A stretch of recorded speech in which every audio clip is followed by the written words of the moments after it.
Hey friends, welcome to another episode of the Confidence to Homeschool Podcast. Today we're going to be diving into all about failing. And when I was trying to decide on this episode, I really struggled with, do I speak to the mom from a perspective of somebody who has failed a lot, or once upon a time was honestly afraid of setting goals. It felt like whenever I set a goal that I never obtained it. There was a lot of times in my childhood where my dad would try to get me to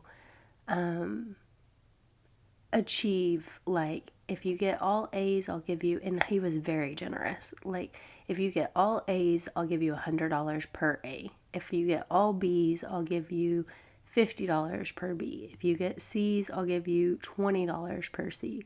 Nothing if you get a D, nothing if you get an F.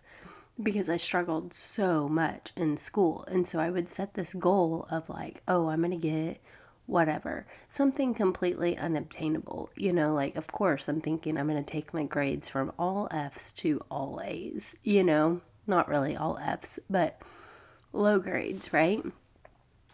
And it was truly just because the school system was not set up to function in the way that my brain worked and how I functioned.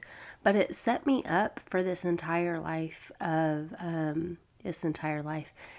part of my life for where I thought that I was just a failure. And whenever you think, no matter what, that you're just going to fail over and over and over again, you have to build this confidence in yourself in order to realize that you're more than that, and that you actually are not just a failure, and that you can set goals and obtain those goals. It just takes learning to set small enough goals that your brain can agree with, in order for you to start learning that you can do more than you think, right? So I really struggled with this episode, and I'm like, okay, do I talk to the mom who may feel like a failure, or do I talk to the mom about the kid who is potentially failing, or afraid to fail, or XYZ, right? Like, or whatever. Like, where are we at in this world? Where are we in a safe place where it's okay for us to fail, or are we in this place where we might as well not even try because I know that I'm going to screw it up? So it's been really interesting. I always love the fact that I've got 4 different kids and that they all are completely different. One of them doesn't count yet because he's still a baby. But 2 out of the 4 are, 2 out of the 3 are like their father, where they are just like not afraid of anything. And then I've got one that is just like me, and dude does not want to try unless he is 100% sure that he can make it. He is 100% sure that he can do whatever it is that you ask of him to do. He doesn't even want to try if not, because he's so afraid of screwing it up and failing. And I think that that's such an interesting thing, that was something that I passed down to him without meaning to pass it down to him. And I'm really grateful now, because now I have watched the way that his brain works. And now I know, okay, I present an idea to him. I let him not do anything with it. Like, whenever I was trying to teach him my phone number, we have a little song that goes along with my phone number, and everybody was working on it. My daughter obviously knows it already. She's 10. And so everybody's working on memorizing the song, and Asher is just like, nothing. Like, you are not going to get anything out of me. And my husband was trying to help me, and he was like, Asher, you need to be trying. And I looked at him and I go, if I will just leave him, if I will just let him be, I'm going to find him in the corner somewhere singing the song, and he's going to have it figured out. And same thing with the other day, I was teaching him to count by 2s. whenever I asked him to try to count by twos, he thought about it, and so we did it together. He actually did, give me that, appease me by just giving me the numbers that I was saying. And then when 30 minutes, now this is not typical. He is very gifted in math area, so don't think this is typical by any means. But within 30 minutes, he came to me and he counted by twos from 2 to 100 and was totally ready to keep going. But you were not going to get anything more out of him in that moment until he stopped and he really thought about what it was that he was doing, and he really thought about processing it. And then he processed it, and then he was able to come out with it and tell me two all the way by twos to 100. But he is just one of those, it just takes him a second to wrap his brain around. I don't know this. This is new. I could screw it up. I could not be any good at it. But I'm going to have to think about it first. So I feel like that's such an interesting thing, because I can relate so much to him on this basis. And I think that you may be like me in the fact that we feel like we failed a whole lot, and we may feel like we're failing our children through homeschooling. And I just wanted to bring some encouragement to you that you can't fail if you never give up. I think it was Thomas Edison that said something about, I didn't fail 1,999 times. I found out 999 ways that didn't work to invent the light bulb. So if we just look at failure through a different lens of I learned something instead of I screwed something up, or feeling like we should be ashamed, or feeling any negativity that comes with the word of falling short of either your expectations or somebody's expectations on you, then I just feel like we get into such a more positive attitude about things whenever we know that we're allowed to try. We're allowed to try new things. We're allowed to do things differently. I just this couple of weekends ago did my first jiu-jitsu competition, and it was okay. I knew that no matter what the outcome was, that I was fine. God had my back. I was supposed to be there, and it was fun. And I allowed myself to have fun with it, and I allowed myself to not be stressed out. I laughed the other day because I was at Sam's Club, and there was this cart, and the wheels on it were real janky, guys. Like, it was so hard to turn around, and it was one of those big pallet carts. We were grabbing a television, because I don't know if you know this, but electronics and fires do not mix. It messes up with all of your devices. So I was grabbing this giant television, and I'm trying to wheel it over there, and this lady at Sam's is looking at me and kind of giggling, and she goes, "You did it." And I was like, well, if I never give up, then I'm fine. Or if I never give up, then I can't fail, right? Or something along those lines. And I think that it's so funny how you can truly transform your mindset from I suck, I screwed it up all the time on a regular basis, to a positive mindset to where you can just give yourself some grace, and you can give your little ones some grace. And trust me, the harder you are on yourself, it's very likely the harder you are on your kids. And even if you don't verbally speak it out loud, it's an energy there and that they're feeling. So give yourself some grace and give your kids grace. And when you're in homeschooling and you're trying something new, if they're not picking it up right away, it is totally and completely fine to try again, or to move away from the subject if you're frustrated, It's totally fine to tell them, I'm not frustrated with you. I'm frustrated with the fact that I have to teach this to you. It's important for you to know. And I can't quite figure out how to say it to make your brain understand what it is that I'm trying to say. And that's not a you problem. That's a me problem. And I'm feeling frustrated because I feel like I'm screwing it up. And that's totally fine, because that also allows them to take those feelings whenever they're feeling frustrated because they're screwing it up, and realize that that's just a momentarily thing. Feelings fade, feelings change.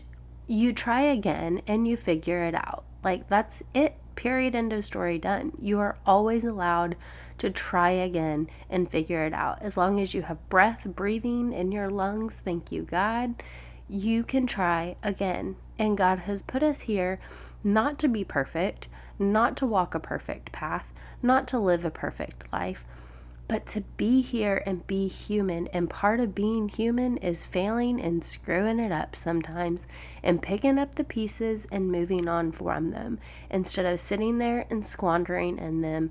Move on again and again and again. So besides that, I have a couple of different little tips for you. Things that I really love and things that I hope that you will love as well. One of them is, if you don't try and you don't fail, then how are you going to find all of the things that you love? Like, most of the things that I have loved have come on the other end of, nope, don't think I want to do that. And then all of a sudden I try and I end up figuring it out. One of my goals on my vision board this year was to fall in love with movement again. I have learned how to make little bitty goals like that are like silly. I know that everybody tells you to make SMART goals, which are measurable and have a time on them and all of the things, right? Like, I understand that we're in the new year and everybody's talking about quote unquote SMART goals, but my brain just cannot get into SMART goals. There are certain things that I do have SMART goals on, like the fact that I wanted to start this podcast and I gave myself a way and a path to start the podcast. But there's just certain things that I just do not put a measuring on. I just wanted to fall in love with movement again. I didn't care how the movement was. I didn't care what it was. I just wanted to enjoy moving again, because once upon a time I loved working out. It was one of my very favorite things to do. I did CrossFit. I loved it. And then as I became a mom and as everything changed, I had a harder time working out. And so I was really looking for how it is that I was going to do that. But that was a goal for me. I love to run. That didn't pan out because I can't really leave all of my kids, and it's hard to run with a stroller with 3 kids around you. Like, that didn't work out. And it wasn't until I started jiu-jitsu that I realized that I actually really do enjoy jiu-jitsu. And I would have never in a million years guessed. I started out, and it's so funny, I've never been in a physical fight in my entire life. And I have made that comment both to my professor and to my husband, and they both laughed at me and said the same thing. Like, you fight every day on that mat. What do you mean you've never been in a fight? And I'm like, I've never thought about it like that. But it was scary, and it was worth it to step out there and to try again. So there's no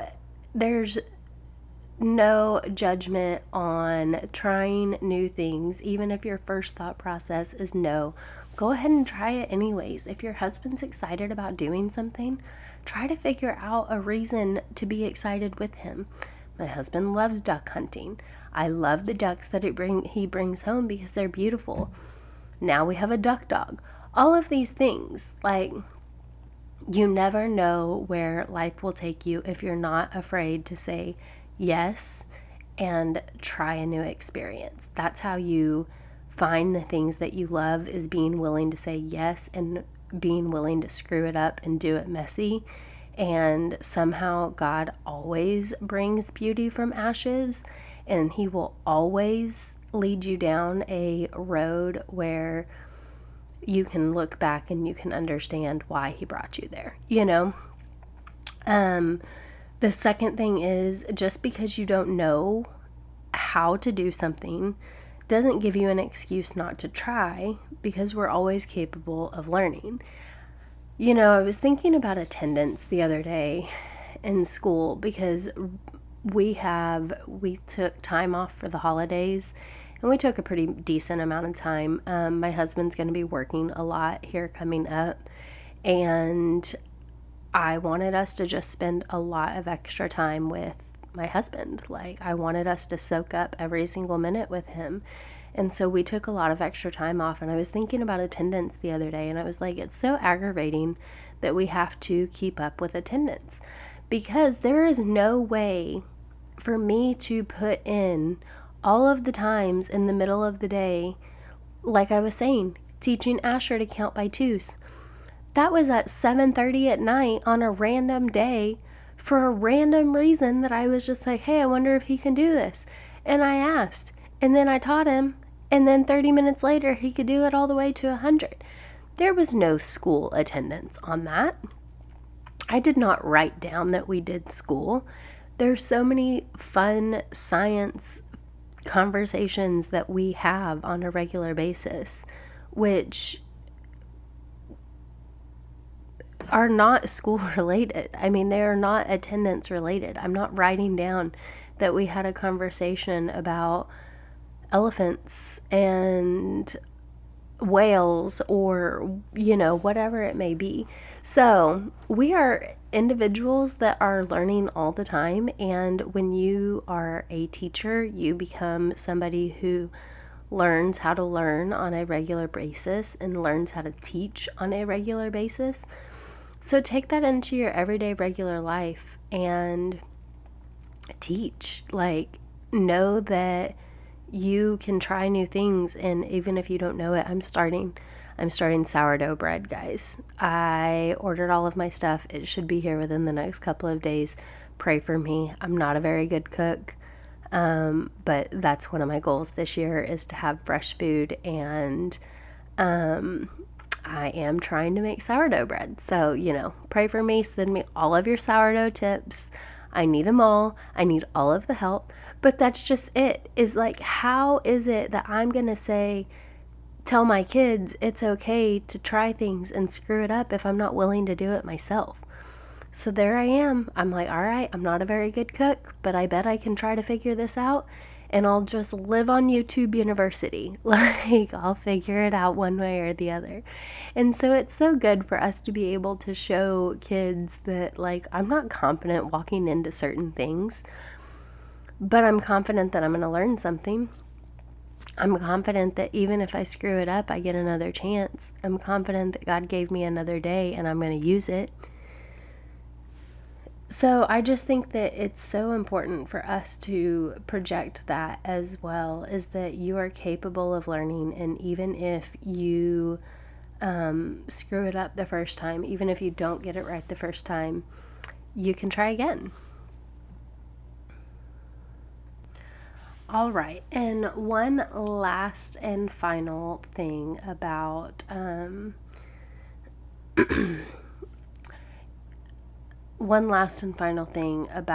trying to figure it out. I know that homeschooling can be hard. I know that it can be scary. I know that you can feel like you're screwing it up. I know that you can also feel like your kids aren't getting it, or that your kids are failing, or that you're failing them. I get that. I hear you. I hear you in all of the areas. I have been there. I have walked through that with you. I have had all of the tears of, I have no idea what I'm doing and why did I make this decision. I have walked through all of that with you. I have done it. Trust me, believe me, I have done it.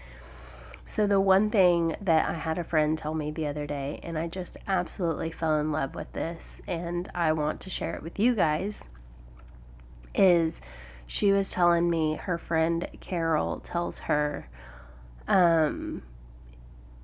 you know how you say, like, I'm just trying to make my kid not have to pay for therapy, or just trying to not have to pay for therapy for my kid when they get older. Well, she totally flipped the script on that. And she was like, if I make my kids need Jesus because I'm not perfect and because I've screwed it up, then so be it. I've done my job, because all my job is to make sure that they need and are directed to God, you know? And so I absolutely loved that. I love the fact that when we're scared or when we're trying something new or whenever we're screwing it up or we're doing it right or we're doing it wrong, and you know what? There's going to be times that you're doing it right. Failing is doing it right. You're trying, and trying is all we can ever ask for.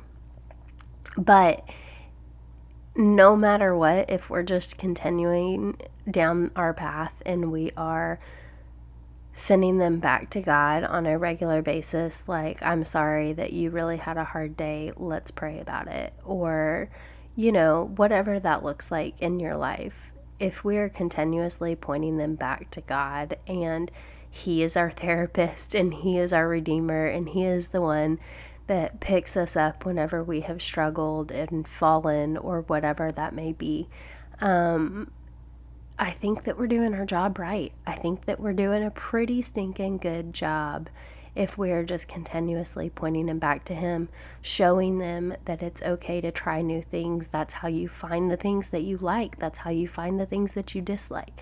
It's okay to screw something up, because guess what? You get the chance to go back and do it again.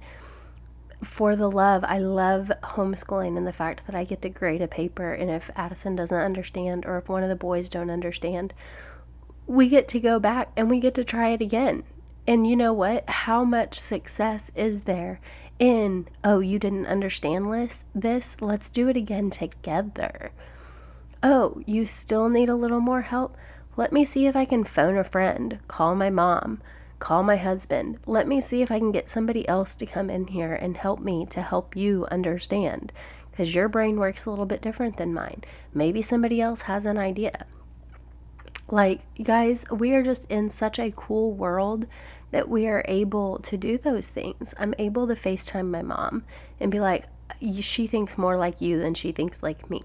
Can you tell me how this would make sense in your brain? You know, like, I just love the fact that whenever we are growing these children, we are growing confident children, because they are going to be told it's okay to screw up. It's okay to not understand it the first time. It's okay to try and try and try again. It's okay. You are literally building confidence in them. And that is the biggest thing you could possibly do, is build confidence in their life. So that is it. That is all for today. And I hope that you have a great rest of the day. I have missed you guys so much, and I am so happy to be back with you all. Bye.